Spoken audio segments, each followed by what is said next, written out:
네, 하나님의 궤를 예루살렘으로 옮기려고 했던 다윗의 첫 번째 시도가 그가 잘못된 방법을 사용함으로 인하여서 하나님의 거룩하심이 훼손받게 되었고, 이로 인해서 실패하였습니다. 또 그 가운데 우사도 궤를 만지는 이를 통하여서 하나님의 거룩하심을 훼손하였고, 하나님의 진노를 받아 그가 치심을 받고 죽게 되었습니다. 하지만 가드 사람 오베데돔의 집으로 옮겨져서 하나님의 궤가 석 달 동안 있는 동안 하나님께서 오베데돔의 집에 복을 내리셨다라면서 역대상 13장이 마무리되었습니다. 그리고 나서 역대상 저자는 궤를 옮기는 이 첫 번째 시도와 또 15장에 있는 두 번째 시도 그 사이에 두로왕 히람이 다윗과 동맹을 맺고 궁전을 지어주는 것, 그리고 다윗이 예루살렘에서 많은 자녀들을 낳게 된 것, 또 이스라엘을 공격한 블레셋을 두 번 무찌르는 것을 기록하여서 하나님께서 변함없이 다윗과 함께 하신다, 그리고 그를 돌보시고 지키시고 인도하신다라는 것을 말씀하고 있습니다. 또 이스라엘과 다윗의 하나님은 다른 나라들의 우상들처럼 무익하거나 헛되거나 거짓된 존재가 아니라 오직 살아계시고 전능하신 하나님이시다라는 것을 분명히 드러내고 있습니다. 이스라엘이 위치한 가나안 땅은 북쪽으로는 유브라데 강 주변의 아수르나 바벨론 같은 나라들, 그리고 남쪽으로는 애굽의 영향력을 많이 받는 지역이었습니다. 애굽이 강성할 때는 그 북쪽으로 진출하는 애굽의 공격과 지배를 받아야만 했고, 또 반대로 아수르나 바벨론이 강성할 때는 남하여서 애굽으로 진출하려는 그들의 공격과 지배를 받아야만 했습니다. 그런데 다윗과 솔로몬이 이스라엘을 다스리던 그때에는 그때 약 80년의 시간 동안은 이스라엘은 큰 번영을 누리게 되었는데요. 특히 다윗과 솔로몬은 그들 이스라엘 12지파가 분배받았던 그 땅보다 더 넓은 지역을 점령하고 차지하게 되었습니다. 이 다윗과 솔로몬 시대는 아수르와 바벨론 같은 경우는 그들이 큰 세력을 이루기 전이어서 가나안 땅에 영향력을 미치지 못할 때입니다. 또 이 당시의 애굽은 크고 작은 여러 개의 나라로 분열되어서 그들끼리 서로 내란 중에 있었다고 합니다. 그리고 애굽이 이렇게 분열되어 있다가 시삭이라는 왕이 그 애굽을 통합하고 그 분열과 혼란을 잠재운 다음에 북쪽으로 진출하게 되는데,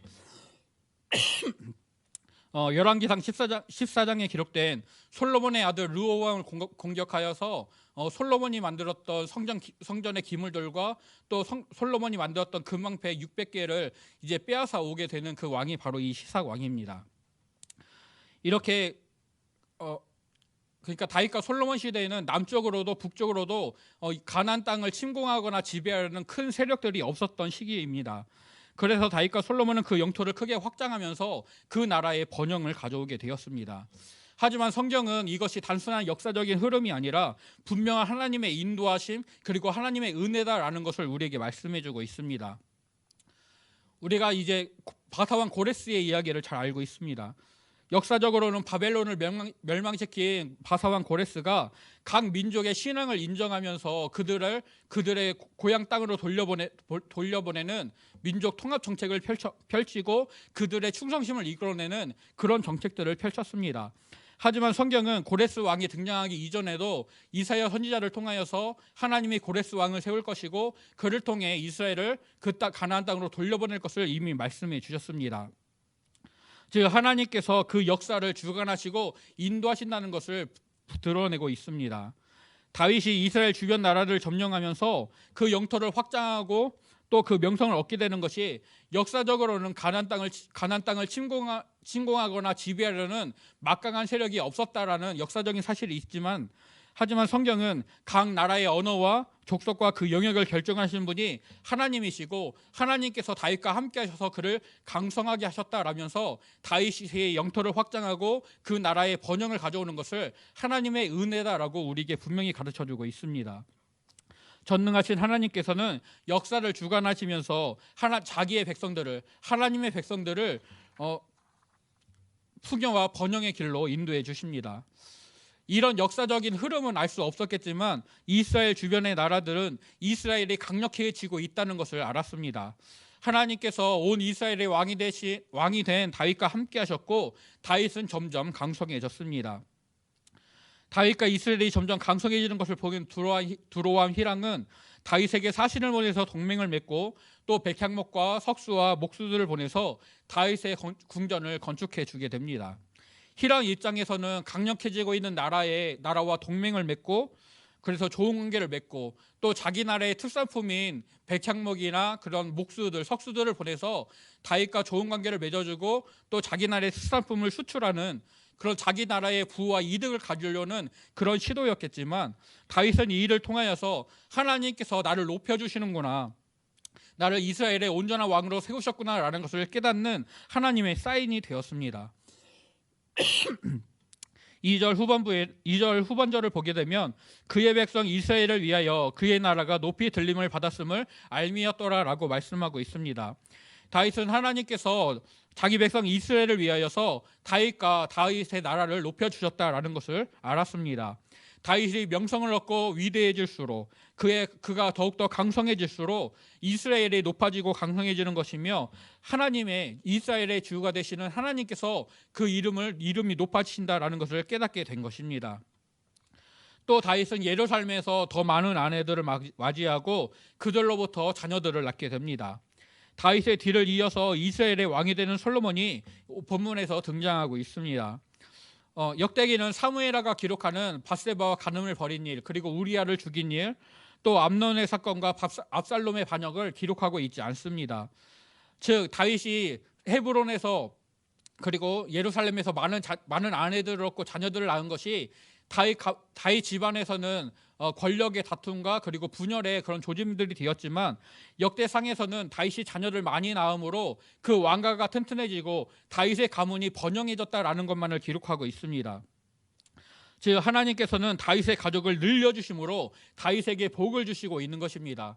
이렇게 다윗이 복을 받았다는 것이 그의 자녀들이 많아지는 것을 통해 하나님께서 다윗의 나라를 강성하게 하시고 또한 다윗 개인도 그 집안에서 강성하게 하신다라는 것을 기록해주고 있습니다. 이렇게 강성해지는 다윗과 두로왕 히람은 동맹을 맺어 친교를 맺었는데 블레셋은 오히려 다윗을 대적하는 자리에 서게 됩니다. 다윗이 온 이스라엘의 왕으로 세워지게 되자 블레셋이 다윗을 찾으러 올라왔다라고 말씀합니다. 블레셋은 이스라엘 중북부에 위치했던 이스라엘 평원 그 땅에서 길보아 산에서 사울과 전쟁을 벌이고 승리하였습니다. 그래서 블레셋은 자기가 점령한 지역에 수비대를 두고 그 지역들을 다스렸습니다. 이제 몇 년 후에 아브넬과 이스보셋이 그 땅들을 다시 되찾아오고 블레셋을 이스라엘 땅에서 조금씩 몰아내게 되었습니다. 블레셋은 이스라엘에서 점점 그 영향력을 잃어가면서 이스라엘과의 관계가 끊어지고 있었습니다. 이런 상황에서 다윗이 온 이스라엘의 왕이 되자 블레셋은 다윗을 찾아오게 됩니다. 다윗을 죽여서 이스라엘의 왕을 없애고 또 통일된 이스라엘 나라를 다시금 분열시키고 블레셋에 대항하지 못하는 속국으로 만들려고 다윗을 공격하는 것입니다. 하지만 하나님께서 다윗과 함께 하셨고 그의 길을 지도하시고 인도해 주셨습니다. 블레셋에 대항하여 싸우기 전에 다윗은 그의 전쟁을 어떤 방법으로 치러야 할지를 하나님께 묻고 있습니다. 하나님은 블레셋과 맞서 싸우러 올라가라라고 말씀하셨고 블레셋을 다윗의 손에 넘겨주시겠다라고 승리의 약속을 주셨습니다. 르와인 골짜기에 진을 친 블레셋을 다윗과 군사들이 맞서 나가서 공격하였고 하나님은 이스라엘이 승리를 하게 하십니다. 11절을 보면 하나님이 물을 쪼개같이 내 손으로 내 대적을 흩으셨다라고 다윗이 말하면서 하나님께서 다윗을 도우셨다라는 것을 찬양하고 그 승리의 영광을 하나님께 돌리고 있습니다. 또 블레셋 군대가 가져왔던 우상을 모아서 불에 태워버리게 됩니다. 블레셋 군대가 그들의 신들의 모양, 그 우상을 전쟁터에 가져온 것은 그 신의 도움을 받아서 전쟁에서 이기기 위함이었습니다. 신의 물건을 전쟁터에 가져가서 신의 도움을 받고자 하는 것은 그 당시의 관습이었습니다. 또 전쟁에서 승리하면 패배한 적들이 가지고 있던 신들의 물건을 전리품으로 빼앗아서 그것을 그들의 신전에 두었습니다. 사무엘상 4장에 보면은 블레셋과 이스라엘의 전쟁에서 블레셋은 이스라엘이 가져왔던 하나님의 궤를 빼앗게 되고 그것을 자기들의 신전에 가져다가 둡니다. 이스라엘의 신 여호와의 궤를 자기들의 신전에 둠으로써 그 여호와를 자기들이 믿는 다곤신의 부속신으로 삼게 되고, 또 여호와가 가진 능력을 빼앗아서 다곤의 능력을 강화시키기 위하여서 그 하나님의 궤를 다곤의 신전에 두었던 것입니다. 그런데 다윗은 이런 관습을 따르지 않습니다. 오히려 블레셋 족속이 가졌던 우상들을 전리품을 얻었지만 그것을 모두 불태워 버립니다. 이렇게 해서 다윗은 이스라엘의 하나님만이 홀로 유일하신 참 하나님이시다, 다른 우상들은 조그마한 능력도 발휘할 수 없는 헛된 것들이다라는 것을 선언하고 증거하고 있습니다. 또 이렇게 하나님을 높이고 있습니다. 그리고 블레셋이 다시 군대를 모아서 르바임 골짜기로 다시 쳐들어오게 됩니다. 다윗은 전과 비슷하게 일어나는 그런 상황에서 이번에도 하나님이 도와주시겠지, 저번처럼 공격을 하면 되겠지라면서 하나님의 뜻을 어림짐작하고서 자기의 판단대로 일을 추진하는 것이 아니라 하나님께 내가 어떻게 해야 될까요? 다시 묻게 됩니다. 이번에는 하나님께서 블레셋 군대의 정면으로 맞서 올라가라고 하지 않으시고 그들 뒤로 돌아서 뽕나무 숲을 맞은편에 숨으라고 하십니다. 그리고 그곳에서 걸음 걷는 소리가 나게 되면 그들을 블레셋 군대를 기습하라고 하십니다. 이것이 하나님의 사인이니 하나님의 사인을 보게 되면, 하나님의 표적을 보게 되면 그대로 행하라라고 하십니다. 다윗은 하나님의 명령대로 순종하였고 블레셋 군대를 기브온에서부터 게셀에 이르기까지 공격하고 그들을 이스라엘 땅에서 완전히 몰아내게 되었습니다. 오랜 시간 이스라엘을 괴롭히고 또 속국으로 삼기도 했던 블레셋을 완전히 몰아냄으로써 다윗은 그 이름을 온 세상에 떨치게 됩니다. 하나님은 이스라엘 주변 모든 이방 민족들이 다윗과 이스라엘을 두려워하게 하셨다라면서 오늘 말씀이 마무리되고 있습니다. 역대상 13장에서 다윗은 하나님의 궤를 예루살렘으로 옮기는 일에는 실패하게 됩니다. 하지만 하나님의 은혜를 계속해서 누렸다라는 것을 본문 14장에서는 분명히 증거하고 있습니다.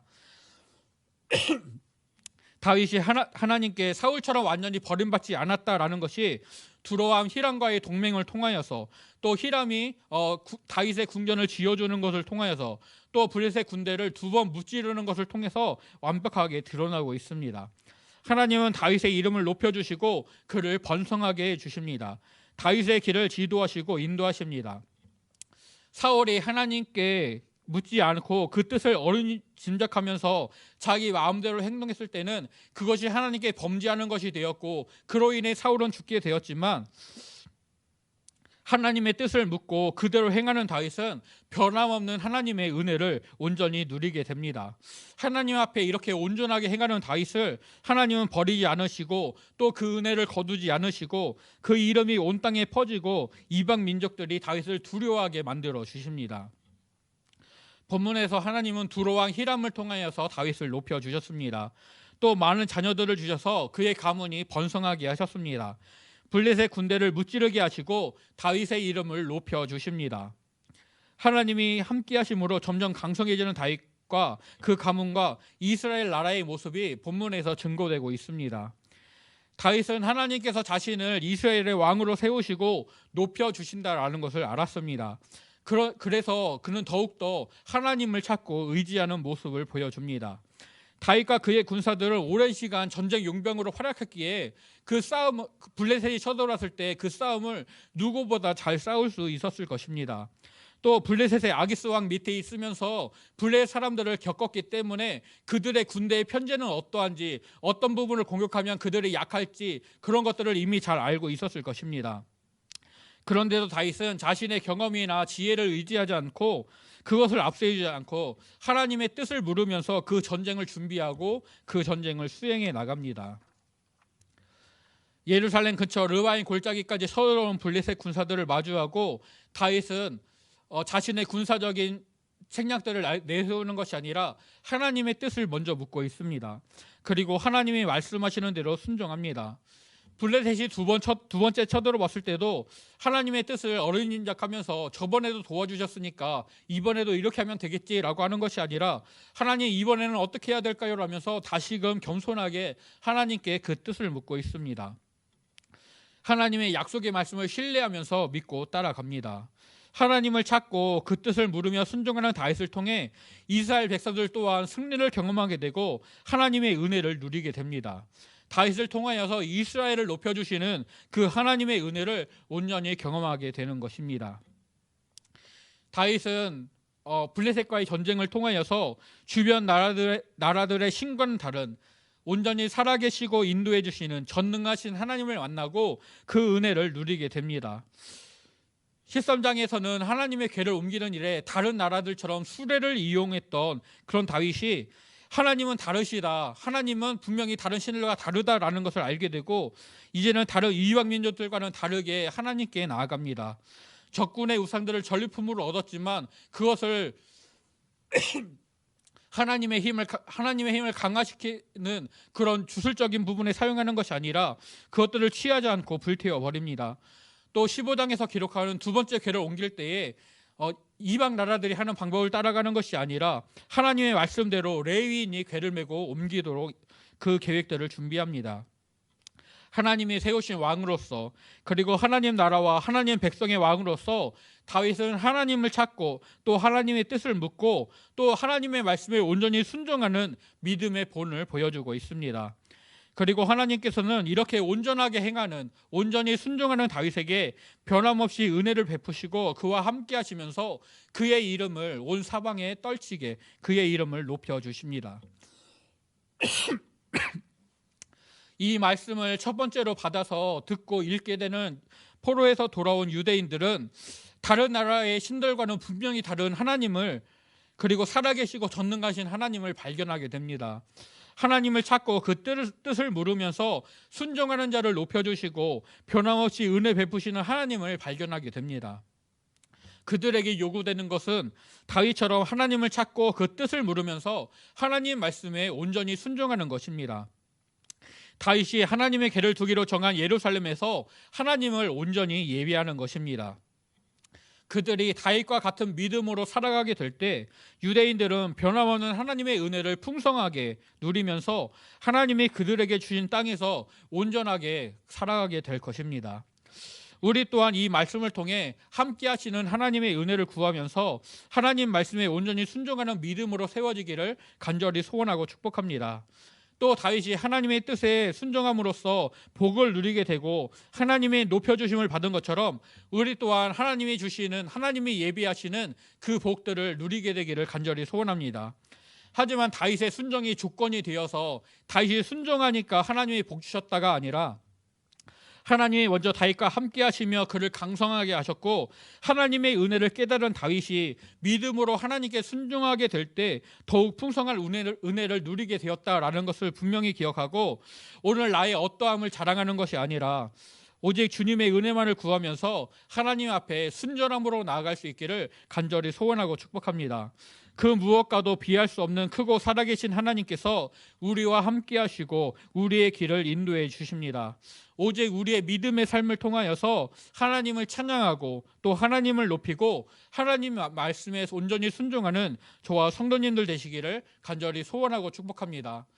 우리의 지혜와 우리의 판단들이 나의 삶의 영역에서 분명히 도움이 될 때가 있습니다. 그것들이 필요할 때가 있습니다. 그러나 우리들은 믿는 자들로서 나의 경험과 나의 지혜를 내세우기 전에 먼저 하나님의 은혜를 구하고 하나님의 지혜를 구하고 그 무엇보다 하나님을 우선할 수 있는, 그래서 다윗이 하나님의 뜻을 묻고 하나님의 예비하신 그 승리의 약속을 누리며 하나님이 다윗을 높여주시는 그 은혜를 누리게 되었던 것처럼 오늘 우리의 삶의 현장에서 하나님이 나에게 마련해 주신, 예비해 주신 그 은혜를 풍성히 누리게 되는, 변함없는 하나님의 은혜로 충만하게 되어지는 저와 성도님들이 되시기를 간절히 소원하고 축복합니다.